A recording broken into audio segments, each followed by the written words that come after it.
Masayang panahon uli, mga ka-tax. Ito uli si ETM, ka-tax, ETM, Emelino T. Maestro. At iniimbitahan ko kayo na umaten sa aking series of modules leading to be a valid and relevant tax consultant.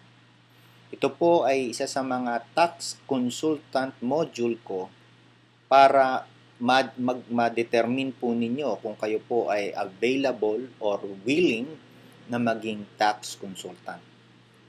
Saksakan ng daming letter notices. Ang balita ko po na ang letter notices na ini-issue sa loob ng isang taon ay mga nasa 40 to 50,000.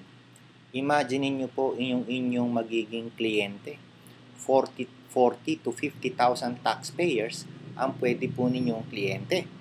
At alam po ba ninyo na ang balita ko, karamihan po nung nakakatanggap ng letter notice ay mayroon pong nangyayaring negotiation.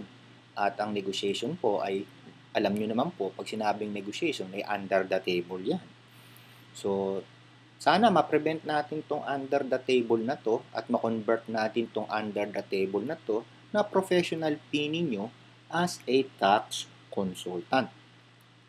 Lagi na lang ang objective natin, of course, is as a tax consultant is mabawasan o maalis ang criminal aspect ng transaction ng letter notice. Number 2, gamitin ang letter notice na pambaba ng tax na babayaran ng inyong kliyente. At of course, alamin natin ang mga rights and privileges ng taxpayer ninyo sa letter notice. At lagi na lang, i-promote natin ang tax compliance kasi pag tax compliance ka, wala kang letter notice. And turuan natin ang ating mga kliyente na irespeto ang batas.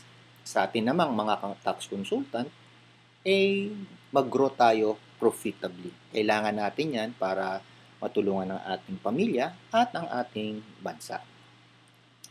Ang ating pag-aaralan, pag umating po kayo ng ating letter notice module na kabilang po sa tax consultancy course, yung legal basis. Ano ba ang legal basis ng Bureau of Internal Revenue sa pag-i-issue ng letter notice? Mga terminolohiya. Hindi po lahat ng terminolohiya ay pare-parehas. Kailangan alamin natin ano ba ang terminolohiya ang ginagamit ng Bureau of Internal Revenue. Ano-ano ang mga types at paano ginagamit ang letter notice? Ano ba yung process na ginagamit ng BIR in determining, in choosing, sino ang dapat makatanggap ng letter notice? At papaano kung yung BIR na humahawak ng BIR notice ay nagbe-behave badly? Papaano natin to hahawakan? Tuturuan ko po kayo niyan. Tuturuan ko kayo ng napakadaming LN survival tips and techniques na hindi nyo kailangang gumastos o maglagay. Tuturuan ko kayo paano mag-drop ng objection kung ang letter of notice na hawak ninyo o hawak ng kliyente ninyo ay may pagkakamali. Ngayon, itong letter notice na to, pwede rin nang gamitin yan para mapababa ang taxes nyo o maging shield siya sa tax evasion o magamit nyo yung mga benefits niya para hindi kayo ma-tax evasion. At of course, puwersahin ninyo ang BIR na magkaroon ng compromise settlement nang hindi kayo naglalagay o walang negotiation.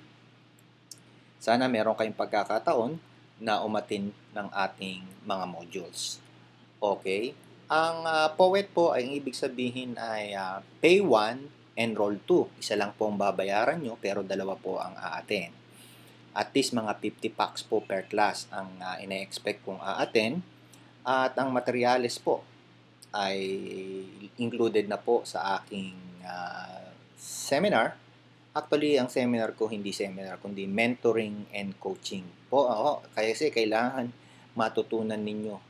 Kayo po ang matuto, hindi ako. May snack na po at may certification para po dun sa mga gustong mag-apply as employee. Pwede nyong ipakita na meron kayong karanasan na humawak ng kaso tungkol sa letter notice. maaaring sa Sofitel po tayo mag-seminar o gamitin ang training room nila from 4 to 6:30 in the afternoon. Apat na Fridays po yan.